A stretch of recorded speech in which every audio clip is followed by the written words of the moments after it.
it's the first time that she felt different in her playing career because she had someone that looked like her coaching her. It has never happened in her rugby playing career. Hey guys, COURTNALL Skosan here, and welcome to Skosan Unplugged.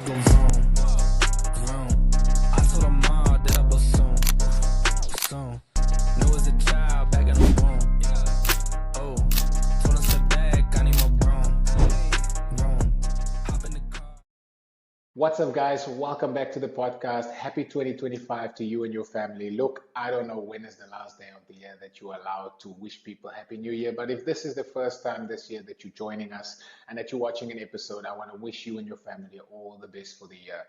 If you're coming here for the first time, I want to encourage you to like, subscribe, and share this episode with someone if you find some value. Today, we've got a very special guest for you guys, Warren Abrams. He hails from a place called Kraaifontein in South Africa, but he's been living in the UK for many, many, many years. He's a coach. He used to be a player as well, and he works with some of the most amazing rugby players in the world. He's got a passion for the game, for mentoring and educating people in the space as well. I just want to learn from him, and I hope that you guys can also learn about the game, rugby as a whole, but also just get to know him better as a person as well. I'm looking forward to this conversation, and I hope you guys are too. Warren, thank you so much for joining us, brother. Look, thank you for having me. I always deem these as privileges to tell a story, to share. Thank you very much for having me.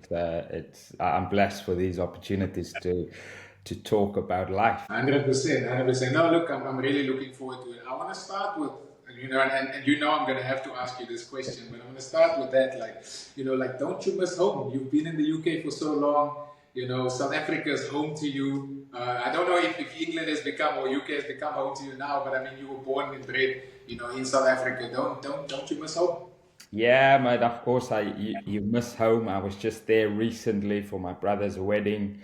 And it was such a special time for us. Yeah, you do miss home, especially today's like today. It was a little bit of snow and it's absolutely freezing, as you know from your time here. Yeah, I've been here a long time now, about 18, 19 years.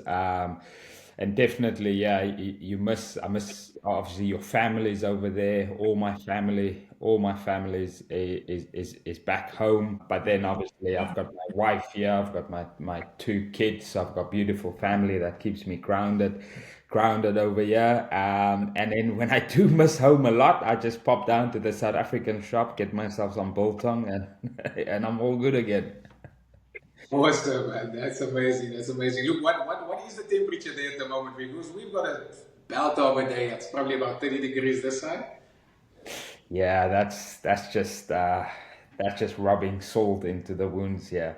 Uh, probably about, I think it's about probably about -2 or something like that Oh today. my goodness. It's a cold one. Today's a cold one. I mean, when I went out there this morning, it was white, so it's cold. So I'm lucky I'm indoors today. 100%, 100%. And where exactly are you based in the UK? Like, where exactly? So I'm in Bristol at the moment. That's probably about 2 hours down the motorway from London. I always sort of been probably for the first what probably for the first 16, probably 14 to 15 years. I was sort of London based near Twickenham. Obviously working there with Harlequins and England Sevens. So it's always based down there. But at the moment, I'm in Bristol, which is obviously for the rugby people. They know Bristol Bears are doing some pretty cool stuff in the Premiership at the moment. So yeah, it's still a pretty cool city to live in, but not quite in the big smoke at the moment. No, awesome, man. Listen, and then let's go back, like one or a few steps back or a few years back. You said now you've been there for 19 years. Tell us about that journey from South Africa to the UK. How did that whole story happen? Yeah, look, I just took a risk, back then, I had a little bit of savings. I was obviously, me and you have got a close connection with our local club being Durbanville, Belleville, Old Derbies. I was Yes, yes, yes. I was playing down there, and I was lucky and privileged enough to be on a scholarship at Stellenbosch University as well. But I had a little bit of savings from back then playing when we got paid a little bit of money. And yeah, I just took a gamble, took a big risk, came over here, didn't really have anything sorted or planned. I knew I needed to. I'm a very curious guy, so I knew I had to, I, I sort of had to do something to either establish myself or, like, it's we're always searching for opportunities to get out of our situations, to go and make the best out of ourselves. So yeah, I took a risk, got myself the I think it was back then, it was a working holiday visa. I used that savings to get a plane ticket, nothing sorted on the other side, just send my CV out and hope for the best, really. I remember No. sitting on the plane and I sort of went, geez, what am I doing here? And then I had a good friend who went to school with me who sort of hooked me up with a job as I arrived. I think I lasted a day and a half in that particular job because it was selling broadband. Obviously, being from South Africa at the time back then, I had no clue what broadband was. I didn't even know what I had to go and sell. Yeah, it lasted a day and a half, and luckily, as with this rugby community, I pushed my CV out. There were some people interested and curious about that, and a guy at Windsor Rugby Club, which is sort of, I think, like a level 4 or 5 rugby club over here. Looked after me, brought me in, gave me a sort of a place to stay. The club looked after me, and then it's just, rugby word of mouth. You do a good job, you work your backside off, and then people just, your name goes through the channels. People show interest, and then from then on, yeah, opportunities came along, and I just made sure I was ready for those opportunities to sort of get where I am at this moment. That's sort of a snapshot of it.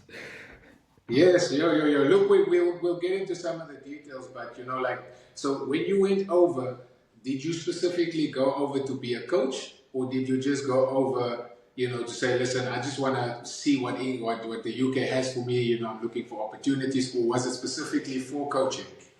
Now, it was a very naive and immature decision. As all of us, we all want to play for the Springboks. I had Yes. a dream of playing professional rugby, and when I say it's sort of a immature decision in a way, when I turned up over here, I realized I was on a wrong visa and I couldn't play any higher. I think it was national free at the time. I was capped to play there. I couldn't play any higher level because I couldn't be paid to play rugby.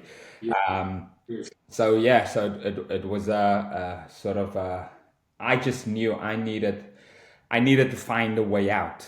And mum always used to say, never settle for your situation. So I knew if I just needed to get somewhere, and then hopefully I will do enough to for people to take interest.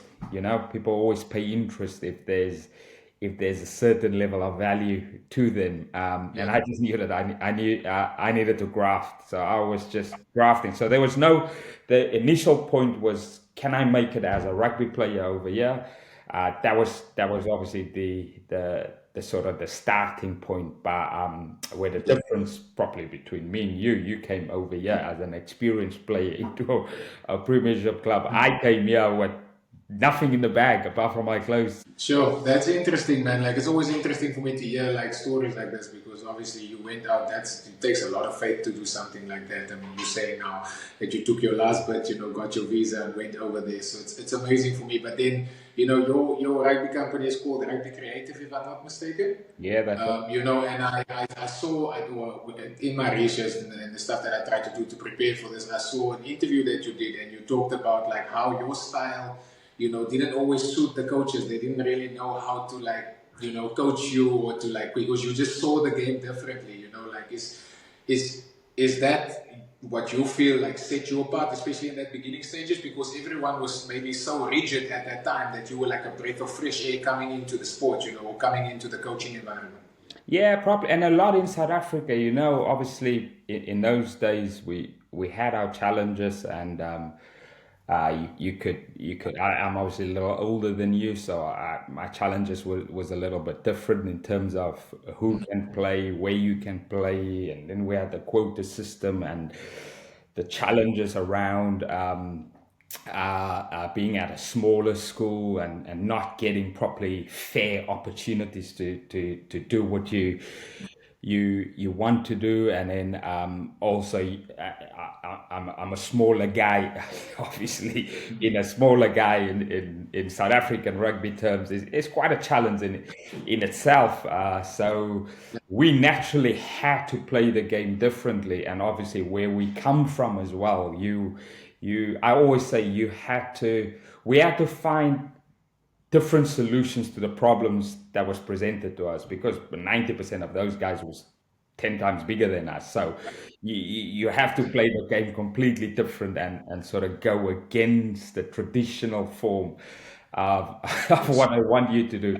Now, obviously, you make errors, and it doesn't go your well, you then get scapegoated for those particular stuff. So that was a little bit of a challenge in the early days. But then I also had a great coach there called Pierre Ribbons, who used to. It's only now that I'm coaching at sort of this level, where he used to just say to me, "Warren, bring the magic." I had no concept and understanding of what he's saying back then. It just made me feel good, and this guy gave me an opportunity to just do what I needed to do, and those got the best out of me. And obviously, when I came here to England, I found some of those challenges as well. Because here you come, you look different, you speak different, you sound different, you're South African, but you don't play like a South African. So Yeah. those were challenges in itself over here. But I've just embraced it, and sort of, and it's probably you just referenced there my business called Rugby Creative. When people label you a certain thing, the ego used to fight against that. But then I thought, hold on, I can actually lean into these opportunities. So and I have to sort of embrace that a little bit more. There's a That's long-winded answer there for you. no, I love that. I love when you elaborate and like it's because then people will be able to understand and get like context to what you say. So please feel free to do that. But I wanted to ask you on that. So you started coaching, and it was obviously at a very young age as well. In the coaching environment, like where did the knowledge come from? Like is it a natural gift? And then why specifically coaching? Like why not anything else? Like maybe the rugby dream didn't work out playing. Why specifically coaching? Like, is it a specific calling? Did you hear, God's voice? Like share a little bit on that. Yeah, man, that's a great question. I always go back to 1995. That moment when Nelson Mandela gave that trophy to Francois Pienaar. In that moment, this dream was created. It was like the dream was always, I want to play for the Springboks, Yes. or I want to coach the Springboks. Obviously, I had no concept of what coaching. I had no concept about coaching. What Yeah. I was at 12, 13 years old at the time. So for me, it was just, there was something about being involved in that environment that brings the best out of people that really excited me. Um, obviously all the focus and energy was pushed into playing the game. But then I remember I just finished school. The year I finished school, the very next year, one of my friends was coaching the school's under 14s team, and Okay. he invited me to come and to coach with him at our school, to coach his team with him. So we coached Yeah. the first session. The next session, he never turned up, and I was there to help him. Oh, Never turned up again. And then I ended up coaching the under 14s team for a season. But the stuff that stands out in there for me was uh, there was just a natural thing of trying to, because we were at a smaller school, was trying to help those young guys to try and get different opportunities. So I remember I managed to get 2 scholarships for 2 of the boys, and that's where I was hooked on coaching. There was this thing about helping people, trying to make people better, and it just became a natural progression to always sort of be in and around the coaching. And ever since I was playing, I was always dipping my hand in coaching. I was at Durbanville, Belleville. I was setting up sort of an academy pathway for disadvantaged schools and in all those vineyard regions around the club, bringing those guys in from the farm schools, and we built a pretty cool thing. And I've still got a program running. But yeah, so that was the start for me with the coaching journey, and then I've sort of never looked back. And then when I pretty much retired for the first time at 27, when I got my knee reconstruction, I knew. I remember the day I got injured, I threw my boots away, and I knew that you know, this is the focus now. I've got something here that I could put all my energy and effort in to try and become the best that I can. And in terms of the other part of the question, where does the sort of knowledge and learning come from? A lot of the stuff we did as kids, all those backyard games, working out how to play our own version of Wimbledon, the Ashes, Super Rugby, and all these little backyard games. So we did that over and over and over. So I take a lot of that sort of experience growing up to try and problem solve things, to come up with new ideas and different games that's linked to the game that we play on a daily basis. And then it's just grafting, you gotta in this, as you know, rugby is a very hierarchy game. It's a very hierarchy sport, you just don't get into a door, you got to be right time, right place, right people. it's That's how you get into certain places. Now, I obviously, when I came over here, I was nobody. No one knew me. No one knew of me. I didn't obviously been a little bit in and around the seven stuff back in South Africa. Gave me a little bit of credibility and sort of playing like in our version of championship and in and around some of the provincial stuff. You get a little bit of credibility with that, but not a lot. yeah, So I knew, right, I have to sort of, I have to be different if I want to. If yeah, I want to be the guy that they go, oh, if you need this, that's the guy to go and speak to. If you think you need to think yeah, differently about coaching, etc., go speak to that guy. So I had to build my own niche, and then it's about learning and finding ways and having thinking buddies and having different people that guides and help you, and sort of being a student of what the game present on a daily basis. But that's just the rugby part. I think yes, coaching sits outside of rugby. You got to go and really learn the art of human behavior and people and understanding how they think. Young people versus older people, male versus female. You got to put a lot of energy in that space to sort of come up with different ways of thinking. It's the old thinking versus yeah. new thinking. 100%. That's awesome. And it actually ties nicely into what I wanted to ask you now. You are a firm believer, and I know you recently. I mean, I've been seeing all the stuff on LinkedIn. You talked about how important it is to connect with the person first and then educate. You know, can you maybe share a little bit, like just for people watching, like maybe in a broader term, what do you mean by how does that help? You know, how does that make the process better by connecting with someone first and then being able to educate, you know, and make them better or improve them? Yeah, no, that's not a good question. I suppose best. I always go back to examples. You know, I was coaching USA for the COVID Olympics. You know, that got cancelled. I was out there living in San Diego, and I remember my one of my key playmakers. I just couldn't. There was just there was just nothing there. You know, she was a really not tough person. That's the wrong word, but it was hard to get to her. You know, and I remember because she had this sort of it was a blocker there for everyone, not just for me.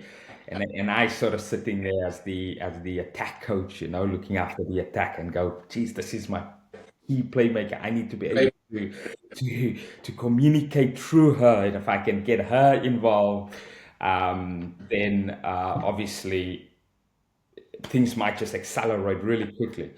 And I remember messaging her, send her a text message, and I was like, look, can we catch up for coffee? A response instantly, why do we need coffee? that, was, that was the response, why do we need coffee? So I just say, look, let's catch up for coffee and just have a chat. And because I'm sort of fairly new in the environment as well. So anyway, we managed to get the coffee. And my opening question was like, look, how do I make you the best in the world? That's all I need to know. You tell me and I'll do whatever I can do to try and make you the best player I can possibly make. And that was sort of a entry in, you know, because she's then just it was sort of going, look, so no one's ever asked me this. No one's ever asked my opinion of how to get the best out of me, and then I mean the conversation was beautiful. Our relationship just sort of blossomed. She was like, "Look, I'm awkward." I'm like, don't worry, I'm pretty awkward as well. So it's and that was and we sort of developed what we call the awkward hug. You know, I then understood if she just walks past me. If she stops and have a conversation, I know, right, that's my opportunity. She's open to it. But some days she was just like, but I didn't take offense to it, you know, because now I understood her better as a person, what she needed, how I could get the best out of her. If she goes, look, Warren, this is shit, then I go, okay, yeah, fair enough. I'll hold my hand up, you know. But there was a better connection there. So that's sort of my view of I got to try and find a way to get in there. I sort of call it coach from the head down, which is like one of my coaching principles. If I can get an understanding there, then I think I can be a better grass coach. You know, because too often, and I mean, you've played under many coaches. You know, we just want to go, bam, this is how you got to play the game. And we forgot, hold on, this is actually a human being running around here for us into brick walls. But yeah, so that's sort of what I mean by that. If I can just use my time now, especially now working for myself, where look, I know there's no loyalty in our game. People just don't care enough because it's linked so closely to performance. So now that I spend more time working for myself, I know I can invest my energy in the people that I'm working with on a daily basis to really try and take notice of what they do on a daily basis, you know. Yeah. Look, I think it's very important. Like some of the people that I've worked with over the years that have, you know, the skill, like, you know, and I reference it a lot. You know, like you need to, especially because of how this game is. And I mean, we could talk about the mental aspect of it as well. You know, like if you have a relationship with someone. I mean, I watched a podcast between Simon Sinek and Trevor Noah the other day. and they were talking about just that. They were talking about how small talk, can allow us entry to get to big talk. But most people just want to get to the big talk, without doing the small talk, So, and sometimes you just find a character that's not willing to open themselves up. But if we're talking about like, hey, dude, like, it's hot today, like, oh, it's cold, hey, I don't like this weather, that type of thing, like small chats here and there, and then we can talk about, but how do you feel about the attack plan? Like, so let's go from one thing, let's chat a little bit, let's get familiarity, or let's get something that we can relate to or relate on, and then we can move on to the next thing. And I think it's such a undervalued or underpracticed skill in this environment, because like you said, it's high performance. We don't always have the time as well, like especially if you're in a setup where it's one after the other, and it's one thing after, and you've got squads of 50, 60 players, plus your juniors, like, and you're running the whole system. It's difficult to do that. But if you have people like, let's say for instance, a coach like you that has the skill that's amazing in that department, you can allow that person to be able to relate to the people and actually get that and build that relationship, and it makes for a better player, makes for a better coaching experience as well. And I'm a firm believer in that. I enjoy that. I love to get to know people. I love spending time with people, and just doing the small talk and all of that kind of stuff, because I just feel like, it just makes it's not just the work process, it just makes the environment better. Yeah, 100% agree. And you know what the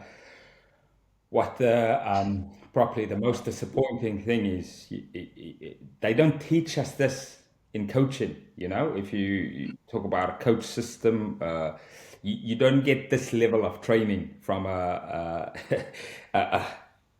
coach in point of view, where it's this sort of human behavior, or mental skills, or whatever the theme is that people put it under. We don't get the support in that area to be able to be the best version you can be on the grass. If you like, you know you've played under many coaches or in many environments. Like, what coach or which coach got the best out of you from that perspective? Definitely Johan Ackerman and Swiss, like guaranteed. Like just when our first meeting, I said this in one of the previous episodes. Our first meeting was them sitting me down before I even signed. So I wanted to sit with them and talk and just kind of figure out, like, what is it that you guys are doing? How do I fit in? Because first of all, I was surprised that they wanted me there. So I was like, how do they even know me? I was playing basketball. I'm going to a team like the Lions now. So they sat with me, gave me the whole plan, told me exactly, listen, this is what we've been watching. We see a lot of potential. We see you fitting in your values, your morals, all of that stuff. Boom, boom, boom. And that's exactly what I needed to have that conversation, because immediately I understand that's how we started. Like when I walked out of that room, I told my agent, don't even ask for more. Just give me the papers, I'll sign. You understand what I'm saying? Like, and that's how it started. And then when we built our relationship and I started working, well, not working there, I shouldn't call it work. When I started playing there, the way they coached me and developed me, and like it was a seamless process, because we already started off, the foundation was there. I knew exactly what the plan was, and I was on board with the whole thing, so. And he was really good at understanding, especially Johan, he was really good at understanding when to turn it up and when to take it down a notch. He was really, really, really, or he is really good at that, and I think from all the people that I've worked with, when it comes to that, another coach that's really good at that as well is Chris Boyd. He's also another level, like very straight and direct, but also understands the player, wants to get to know him. We had a meeting before I went over to Northampton. He told me exactly, like, listen, if you're coming here for X, Y, Z, you shouldn't come. If you're coming for A, B, Z, I think it'll be a good fit for you. And we had an amazing meeting. When I was done with that meeting, I was sold. It was like, okay, I'm on my way. So, and that's why I'm saying, it's important for you to have, that types of, it's not just about the rugby. Like you said, it's not just about the rugby. There's a human being behind it. And if the human being is in good nick, you get the best out of them. They're going to perform. They're going to do all the stuff that you need them to do on the field. And they'll also understand, because there's a relationship. Yeah, no, I agree, because I got caught up in this sort of thing quite a lot as a young rookie coach, and I'm still very young in this space. You get caught up in this bubble, and this performance bubble, and it's always about winning. It's never enough. It's the badge that you wear on your chest, you know, being a professional coach, and you search and you chase these things, and you constantly trying to get better, get better, get better. I remember, like, you know, we won some of our biggest titles, and I was so relieved winning of the winning process, but then I was instantly already planning what's going to happen next. Where do I need to go next?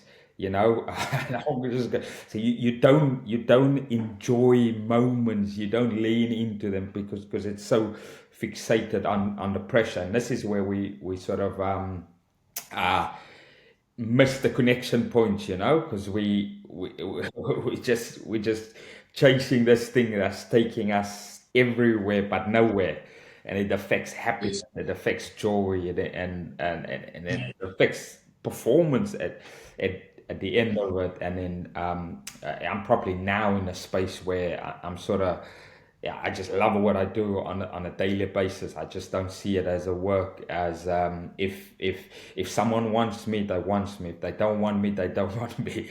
You know, there's no attachment to it. I know if I can just make impact where I am or where my feet are, that's where I get the best energy. That's where I get the most excitement from. You know, so but it happens. I think every coach goes through, or every player goes. I'm working with a superstar player at the moment, who's going through this. You know, it's where you know, or we always, it's other people's opinions put limitations on our thinking, because they say, hold on, I can't do that. We believe, I can't do that. You know, and it's always limitations, and we spoke about it last week in our session, and it's like, mate, you've achieved these things already.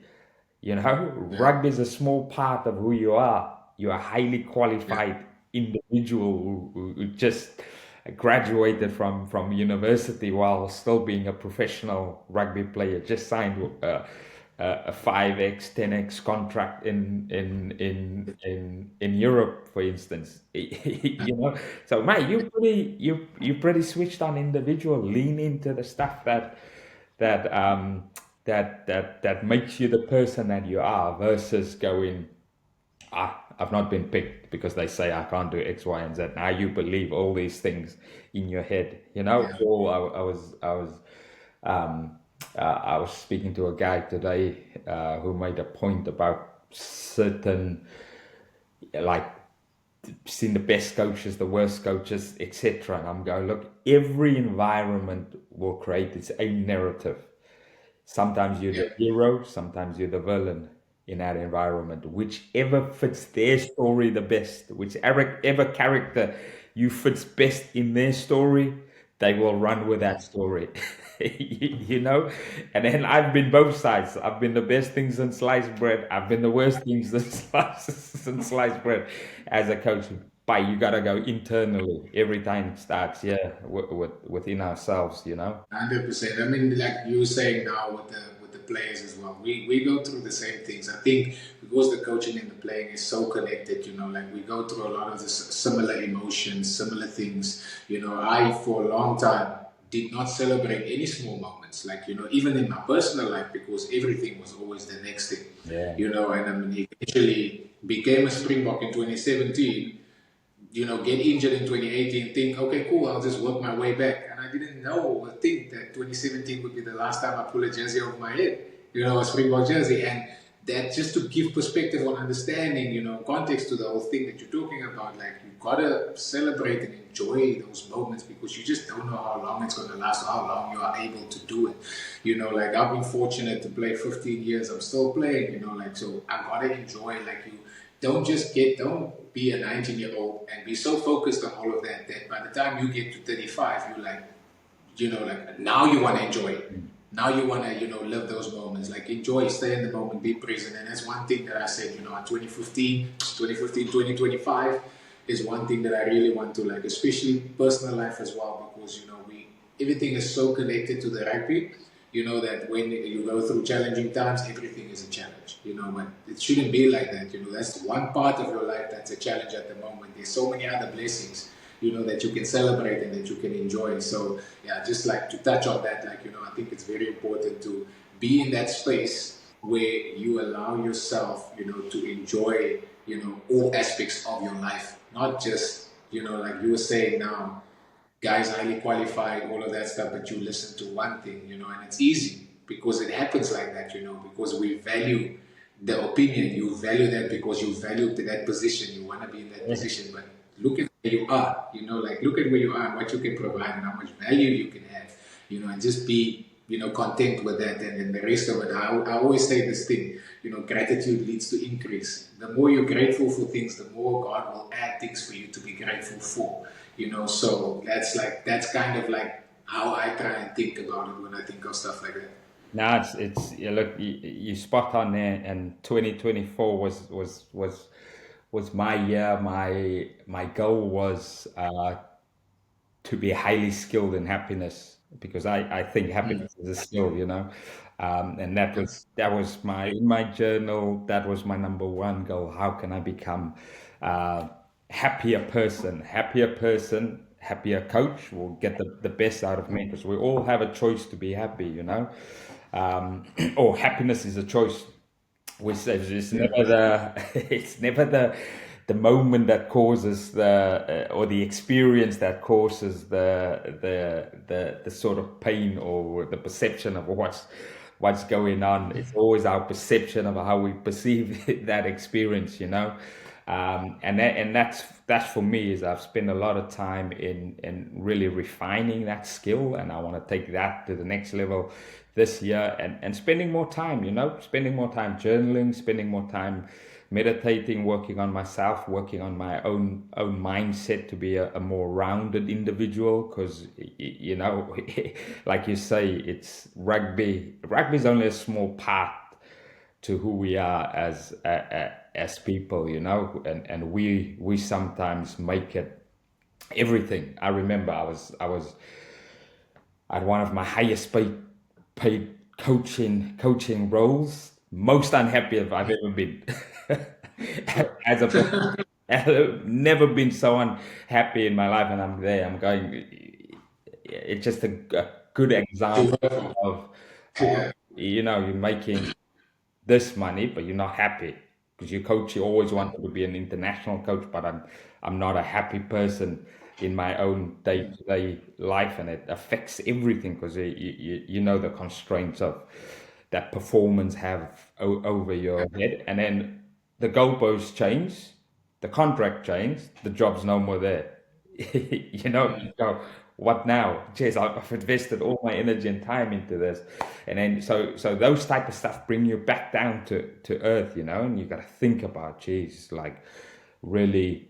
The game is here, then the game is away, and you know, we spoke about loyalty earlier. It performance sport in general, everyone's out there for themselves, you know. It's our number one. You got to almost look after yourself. So I'm in a space now where I if can I add value, will it add value to me? If not, not the right place for me. If it adds value, Yeah. I can see the value for me as a person, not as a rugby guy, but as a person, then I can go down that route, you know. But yeah, I always say, before you can make people better, you have to start with yourself. Yes, of course. That's a massive thing. That's a massive thing. I wanted to touch on, you mentioned now you were journaling in 2024 and you were focusing on certain things. Are there specific like just maybe a few lessons or like a few things that you can share that now, you know, being in 2025, that you can now say, okay, you know what, I wanted to focus on that in the beginning of 2024, and this is where I got to. You mentioned one of them now, but like you said, the skill of happiness. Were there any other things, like even if it was like coaching specific things, like, you know, drills or whatever it may be? Are there any things that you focused on that you can now look back and say, you know what, we got there? Yeah, like I said, that sort of happiness was probably the the biggest thing for me to I have to find that own joy. Sometimes you've got to go onto a journey with yourself. I did some consulting out in the Middle East recently. You learn some tough lessons there. I think that the cool thing over there was I went I went to consult out in Qatar, and obviously in these, when you go to these non-rugby playing nations, no one knows of you or know who you are, and basically no one cares what you've done in the past, and that was a nice sort of a humble space to be in, because it forced me to spend a little bit of time on my own thinking and my coaching process, and to really refine it. It gives me a really good opportunity to just look internally before I can get outside a little bit. Yeah. And probably the second part was around, look, how do I refine the art of coaching a little bit more to really be more impactful when I'm on the grass? I think the one thing I sort of uncovered there, I was, the ego always challenges you, doesn't it? It always challenges you really hard, where you go.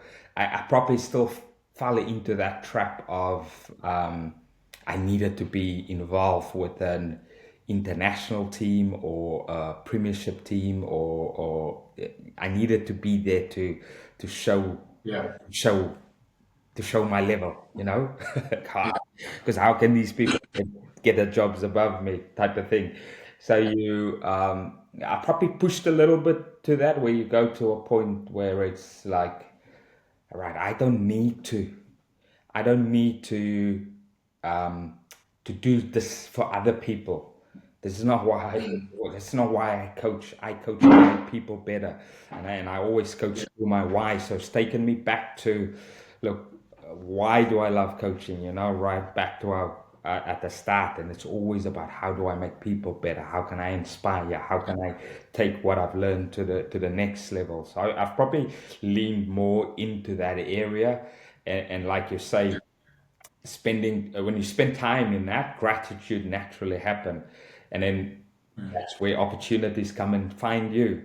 So less searching for these stuff, and more just sort of focusing on myself. I suppose those were probably the big stuff. Uh, that was probably the big rocks for me in 24, that I learned some really cool lessons up, and now it's about, right, how can I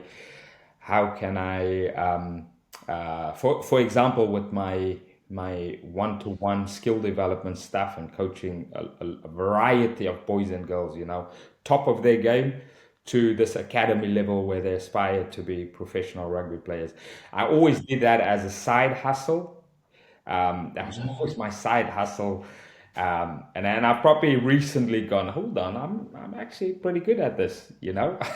So I've leaned into really being the rugby creative, helping these guys and girls maximize their own individual performances. So it's pretty exciting where I can take that in 2025 uh, to really push it on, because professional rugby, we've got really dinosaur game. And only now, like guys see, like, okay, you're working with that guy, and then the next guy contact you, and now it's slowly going where, as where players realize, hold on, I'm not getting this level of support. So if I go to Warren, he's actually gonna give me all his attention for that Yeah. we work with. So and that's slowly happening now. And hopefully, I'm trying to make it more accessible for the female players, because it doesn't seem to be a natural thing. But look, I'm working with some cool, interesting players on a one-on-one basis in the female game as well. So hopefully that can just accelerate itself. And especially in England, I mean, the women's game is growing quite a bit in England. I remember when I was there, it's growing, and it's growing exponentially, and it's awesome. I think Lightning played the other day as well. It was the curtain raiser for the Yeah. Northampton game, if I'm not mistaken. Yeah, So yeah. you're seeing that stuff more and more. They're getting full stadiums, like so. It's really amazing to see. But I wanted to touch on, as much as you want to share on this, but like I do believe that this was obviously a moment, in your coaching journey, like being the first person of color to coach Wales. I mean, like, it was obviously a massive thing, it was all over, the media and everything. But I wanted to ask you, like, what that moment was like, just being recognized. You were talking about now, wanting to be on the international stage and, wanting that accolade, like now you ticking that box, that box is there. Like, like you broke up some barriers as well, inspiring other people like you that's in the UK that maybe thought it would never happen. Like, what was that moment like for you? Yeah, it's look, I've been reflecting a lot on that moment, over the years. It was a bittersweet moment if I sort of, and I always trying to articulate it the best I possibly can. This was in 2020, 21. I can't, yeah, by that time. So if I rewind back to 2000, the year 2000, 2001, yeah, I was the first person of color to play for my school's first Oh, 15 rugby team, what school is this? Monument Park or This what? is Monument Park, yeah. First What? person of That's color. crazy. And we're talking about the season 2000, It 2001. was 8 years, 9 years after. Like, You what? know? So That's now crazy. I'm here coaching one of the biggest union as the first person of color, and I remember and this is the time of the George Floyd situation in America. I've just left America out with the COVID and then transitioning back here to coach. And I remember asking the media person, and I was like, because they want to prepare you for media duties as they, and obviously they go through the process. And this is perhaps the naivety of people in those environments, and they go through the process, and she finished, and I said, what do you think is going to be the first question they ask me? what's happening in what's happening at the moment? uh, just no concept. I was like, this is the situation, this is going to be the first thing that's going to come of it. How do you want Yeah. to answer it? And his eyes are this big. I go, you can imagine. So this will Yeah. be the first thing. So I always say, so look, it's a bittersweet moment.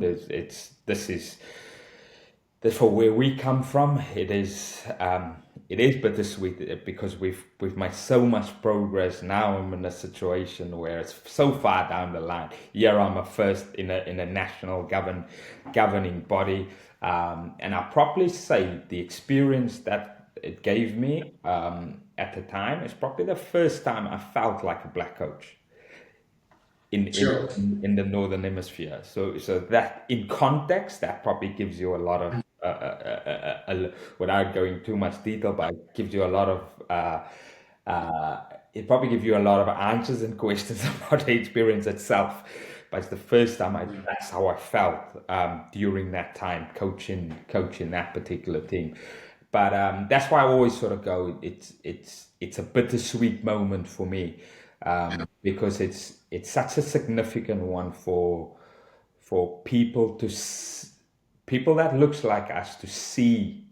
Because I always say, if you can see it, you can believe it. If 100%. you can believe it, you can dream it, so that was a significant moment for me, that I could number one, you see the press that was in South Africa around it. There's an inspiration for people that come from where we come from in our communities, where it just needs to be a young guy, where there's a young person there in our foundation in Kraaifontein to go, geez, I can emulate Warren. If I can emulate Warren, I'm gonna put the work in, so that was very inspiring for me.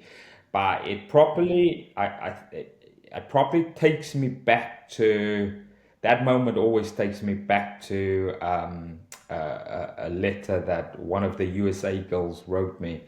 Naya Tapa, who's just retired from USA, from the sevens, from USA sevens, after the bronze medal in the Olympics, and she referenced that it's the first person, it's the first time that she felt different in her playing career because she had someone that looked like her coaching her.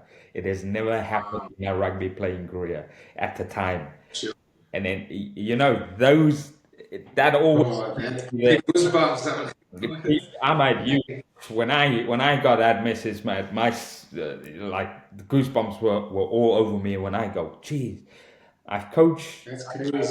I've coached them, and that didn't even reference to me one bit that You just try to be the best possible coach. yeah, that's all I wanted to be, and I didn't even for 1 second think um, about that particular the impact I had on those people at that particular time, and then that those moments always link together for me when you when I think back to those, because that experience was so completely different. That's why I always say it's so bittersweet.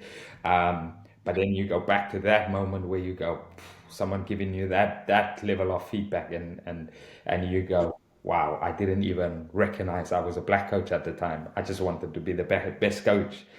Yes, but I mean, it's amazing way because that's the same way I look at it. I always look at it. I've never seen myself as a calibra going out to do stuff. Like, I'm thinking of me. You obviously know you're representing your people, because that's a given. It's the color of my skin. It's never gonna change, But you don't think of it like that. I just wanted to be the best, like you as well. Like you just want to be the best, but then getting something like that, hearing something like that, and obviously it's amazing to get that feedback because it was a moment in your career where you were able to, you know, be that for that person. They maybe needed it, and that's why I'm saying, like, obviously this was an amazing achievement for you as a coach in general. But maybe that moment created a spark in someone back in our communities, that 20 years or 30 years from now, we'll only see play out, and it would be that person referencing saying, it was because of X that I now, and I'm literally sitting here getting goosebumps. But it's for me, I think that's amazing, for me to see. I've obviously been kind of watching from the outside. I've been watching in your journey and seeing what you're doing and all of that. We've never met before. Like, I don't even think we've met before. Like, maybe we've gone past each other or Yeah, we yeah, shook yeah, each yeah. other's hand. But I'm saying, like, we've never had a conversation like this. And for me, like, understanding what you've done in your career so far, and there's obviously so much more to come. It's just, for me, it's amazing to watch from the outside. To see that. Like, it's just, yeah, like, so that's actually why I wanted to reference that, because I know, it would have inspired a lot of people from our communities. I think it's an amazing achievement. No, I appreciate that. If I can have positive impacts on the players I work with, that's all. Then I've done the job. I don't need to make them the best rugby players in the world if I can make them the best people. I got a good example, and it always validates my philosophy. I think I took my daughter to gymnastics um, down here in Bristol, to go to gymnastics, and she loves going to the bakery after to get a sausage roll. How the English love a sausage roll. So she always loves to go get one after gymnastics. And I saw this guy running across the road, into the bakery behind me, um, and he goes, "Are you Warren Abrams?" I go, "Yeah."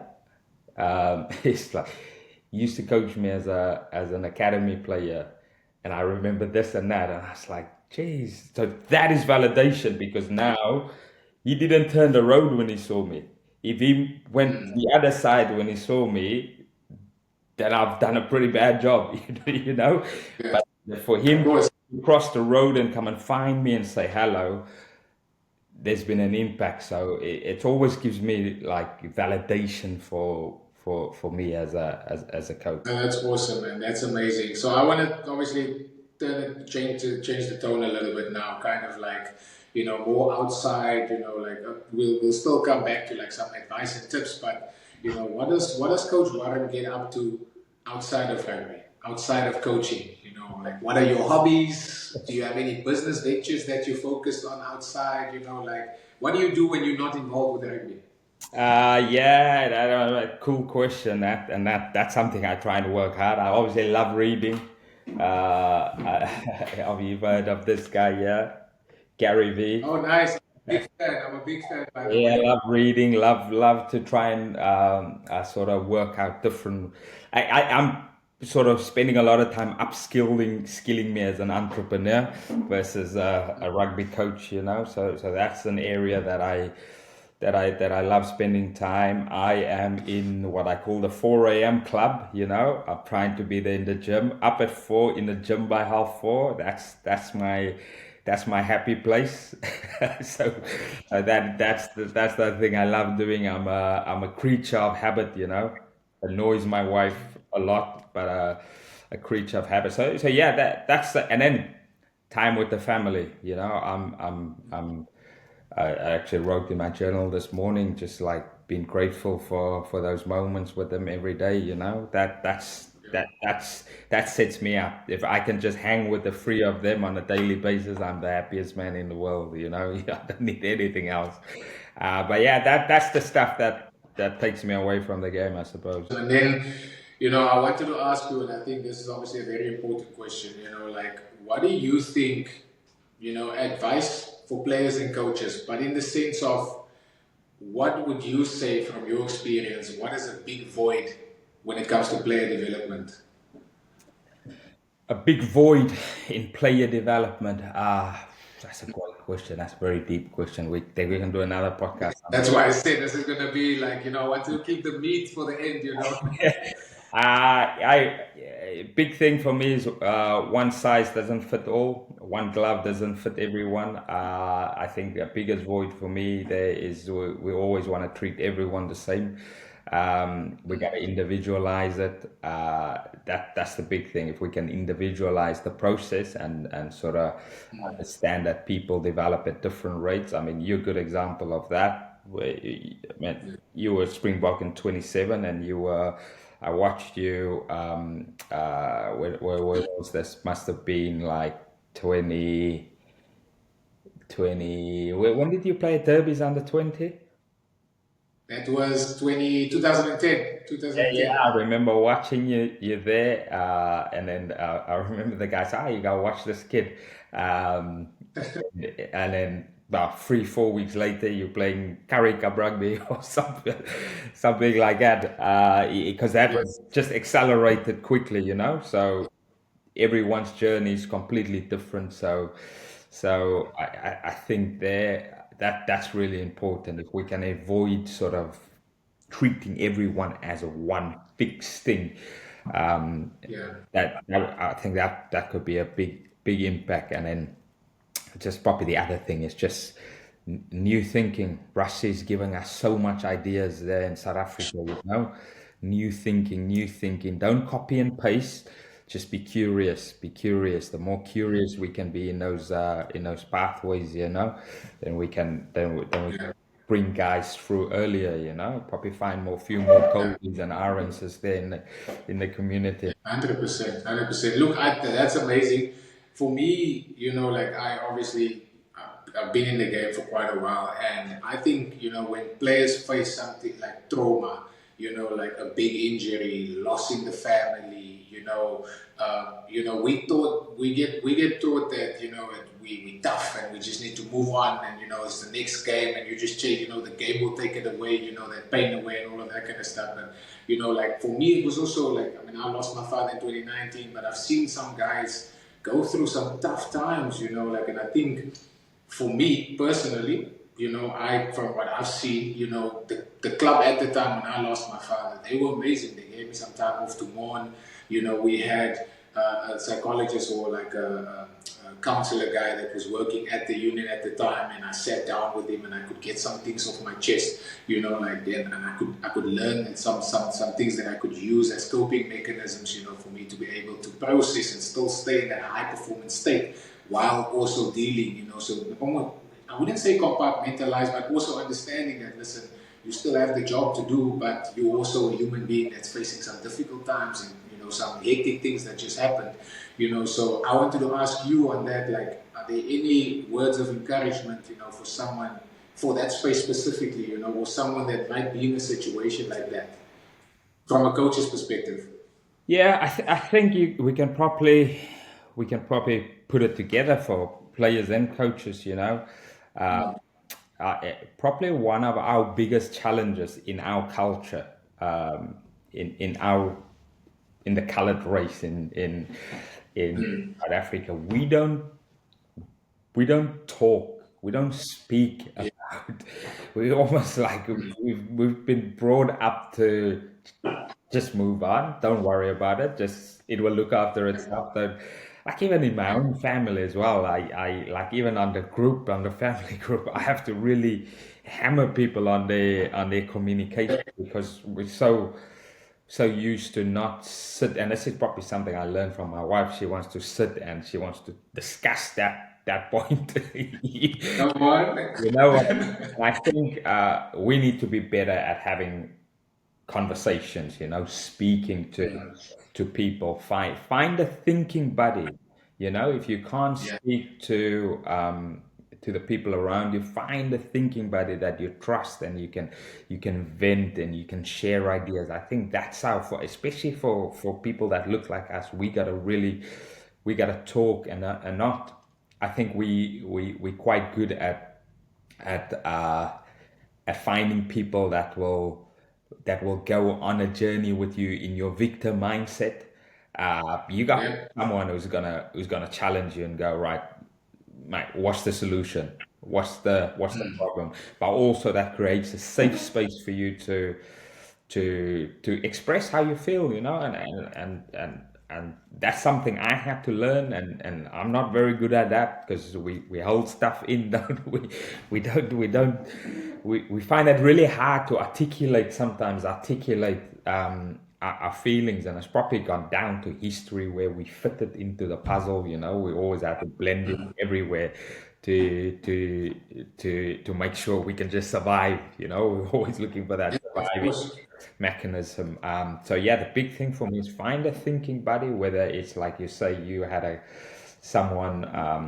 counselor or mental skills coach there that could help you. I've got some really cool guys here that I can lean on, or I can have conversations with.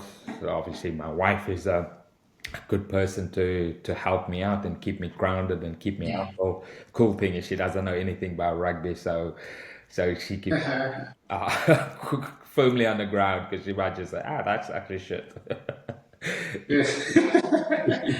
No, that's good. But yeah, I'd say the most important thing is find a thinking buddy that can, and that could be a mentor, whatever it means. I call them thinking buddies that can just help you onto this journey. You know, especially our young guys, mate.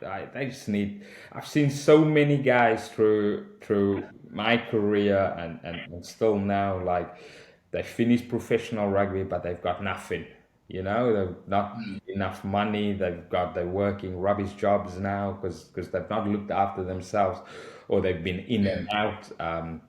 Might love what you doing over now is like you're setting yourself up for the future, you know, and you're evolving with where the world is evolving around the social media thing. The same with some of the other guys out there in South Africa. I'm trying to. Coaching is not going to make me a millionaire, you know. I got to find different ways to use my stuff that I've learned within rugby and coaching to really push myself forward. So yeah, find a thinking buddy. 100%. I think that's really good. That's really good. Touching on that, what you're saying now about players focusing on life after rugby, you know, how important is that you know, you just mentioned it now, and in your experience, you know, like, is there a proven strategy that players can use when they're thinking or when they're working on their life after sports or life after rugby? You know, like, how should we, as players, while we're playing, how should we approach that whole process?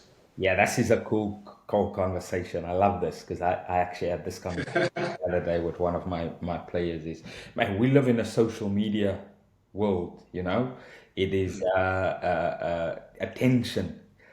Gary Vee always talks about Yes, attention. You got to find the attention. yes, You got to tell the story. 100%. Tell your story. You know, you got to use the social media as a free marketing strategy. We got to build brands. I gotta really push rugby creative to the next level. You know, because that's my brand. Yes, Like that's what we need to do. And it's pretty cool what you're doing at the moment. You're trying to take your brand to the next level. That will bring different opportunities, so you can set yourself up for future.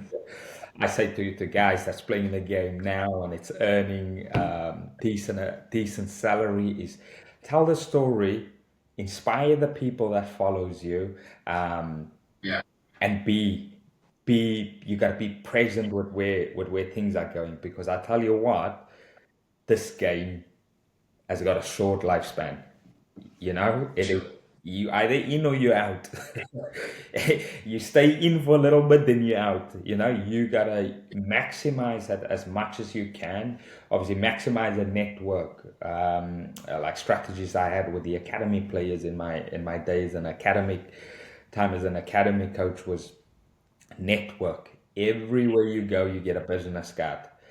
Yeah, Stay involved, you know, bam, bam. And then all those connections, when the time comes, you can just go, ah, guys, this is, this is what I'm doing next. Any opportunities, you know, build your relationships as you go. One of my players now is doing his work experience, just graduated, doing work experience, still full time, go in, consult, you know. When the time comes, yeah, we'll just transition into the next. Another guy used to help at I was coaching the Harlequins women's team at the time. Was He's coaching them at the moment. Was I helped him? You probably played against him, Ross Chisholm, a few times. We sort of used yes, yes, yes, we used to go through like getting the reps in. So he was coaching in the community game. He was grafting. Yeah, he was working with me. I was sort of helping him. He was sort of mentor guiding, and was getting his qualifications. When time is right, bam, he got a job. Qualified coach, enough hours and reps in. Now he's went in as assistant. Now he's in as a head coach. Do you see what I mean? So he set sure. himself up nicely for the next. So yeah, but I think we got to use social media. I try and be. I'm learning every day, because sometimes we sort of worried about what people are gonna say. That's the ego we spoke about Yeah, earlier. You know, am I gonna say this wrong? Oh, I don't sound right there, or that doesn't make sense. Man, you just gotta yeah, get it out there, and 100%. because we're all fighting for attention. 100%. I mean, that's exactly where I'm at, you know, like me launching this podcast. Something I've been talking about for 6 years. Like, I wish I started it 6 years ago. I would have been the OG in the game by now, you know. But I mean, I talked about this thing for 6 years. I was trying and I did like 2 or 3 episodes, but the consistency wasn't there because it's a lot of work, you know, it's a lot of stuff. And I was worried about people's opinions, you know. I just become a Springbok, this so, I just had my firstborn. There was just so much going on, and I'm in a space now where exactly what you're saying. I'm like, you know what? People know who I am, you know, and they'll probably get to know, you know, me a little bit more. They'll see some stuff they don't like. They'll see some stuff they like. But at the end of the day, you know, if I can be authentically me on platforms like this, you know, like it's easy for me to do that, you know, and it's something that I enjoy. I love having these types of Yes. conversations. I love learning. That's the most important thing for me. So when I have conversations, you would have learned like some of the questions is most of those questions are for me. Like I'm trying to learn, you know, like I'm trying to take the information and say, okay, how can I be better? How can I become? Because I also have aspirations to be in the coaching space. I just don't know what that picture would look like. Yeah, You yeah, know, I don't know what exactly it would look like, but now I'm grabbing little information here, little information there, you know, and so is whoever's watching this at the moment, you know, it's the same thing. They're also taking little bits here. And I was like, you know what, why not just put it out there for people to see? And let's see where we go. Let's see where we go. We obviously got a lot of stuff in the pipelines, a lot of plans, a lot of things you want to do. But I'm always a firm believer that God will always guide you. So I'm praying and I'm like, Lord, please make the right decision so that I'll be able to have joy in that. And the main thing for me is, and like you were saying now, like a lot of the guys, I think, and it was for me when I was younger as well, it's more a pride thing. Like it's a thing where I cannot go to a company on a Wednesday and I'm borderline Springbok and I go and work for a few hours for no pay. You understand what I'm saying? If people want to see me, they have to pay for me for my time. And that's not how this works, because once you're done with the game, I've spoken to so many guys. Once you're done with the game, that mindset needs to go out the door because now you're an unexperienced person in the corporate environment and you need to learn. So imagine you can learn those things while you're young so that when you get to that point, it's a seamless transition. And I'm a big advocate for that because obviously my journey is a little bit different. I've got other things I want to do, but if you want to be a lawyer, a CA, whatever, you're going to have to go and put the work in. You're going to have to go and put the time in to get your degrees and all of that kind of stuff. And you can't wait till you're 35 before you do that, So, it's amazing that you're saying as well. It makes it easier for us to think about this in the sense of just be active on social media, show people your personality, tell your story, inspire your followers, network. These are some of the basic things that if someone said they with a notepad now, they'll be able to dot that down. And if they're just focused on that, they'll be already 90% ahead of 90% of the other guys.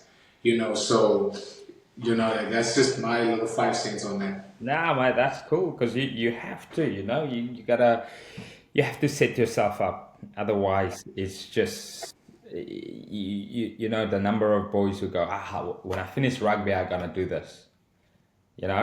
All girls is when I finish rugby, I'm gonna do. Yeah, I think the girls are in a different space because they probably come from a level where some of them is already Yes. highly qualified when they come in. I mean, Yeah. coach, nurses, doctors, high qualified women, and more qualified than what I ever would. They definitely have the game in that department.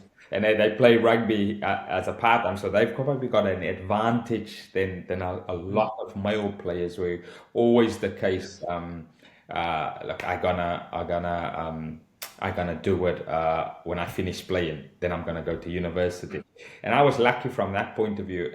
As an academy coach, I always used to use my own story. I went to Stellenbosch University on a scholarship. Lucky enough to get a scholarship. I knew my parents didn't have money for me to go to university.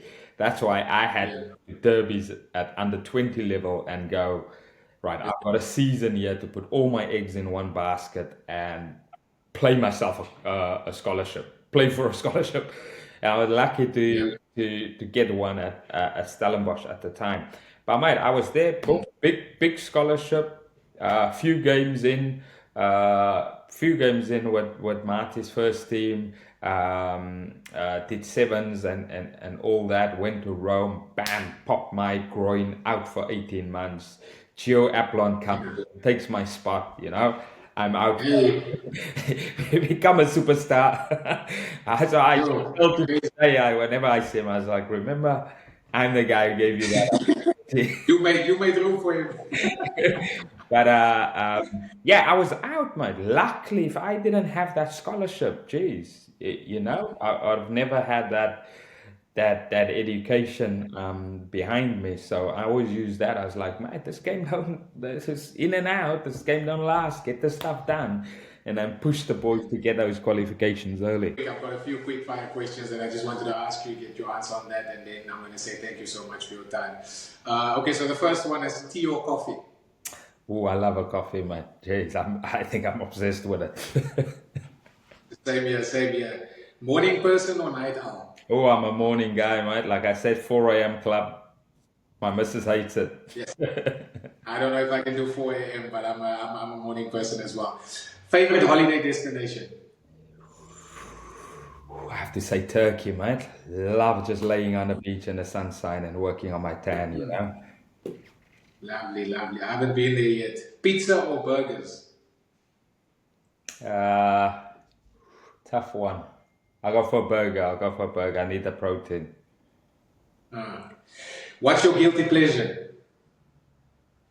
Uh,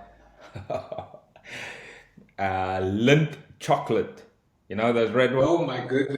Oh my I God. like that. I like that. It's dangerous. Dogs or cats? Dog. Dog. One thing you can't live without.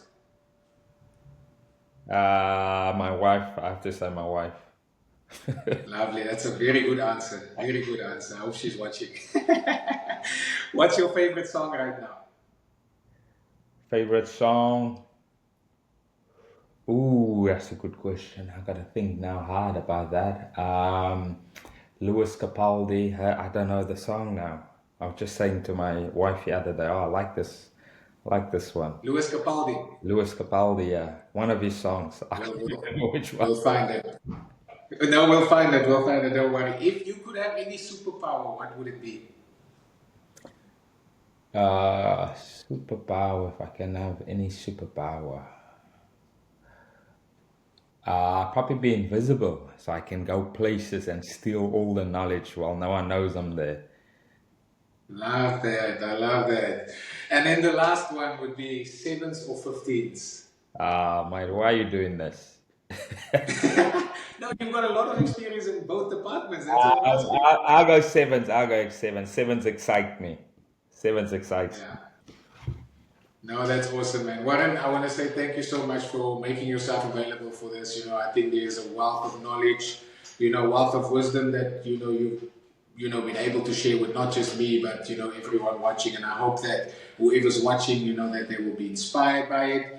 And that they got to know you a little bit better as a person as well. I think that's also a very important thing. So from my side, I just wanted to say thank you so much. You allowing me, to grow this vision, to build a community, of people that will be able to come here and, you just get a wealth of information, and understanding of what this game is like and what it's like outside of the game as well. So I just want to say thank you so much. No, I might appreciate you having me, and thanks for creating sort of a safe space for us to just explore the conversation and took it places where it had to go, So no, thank you very much. I told her mom that I soon.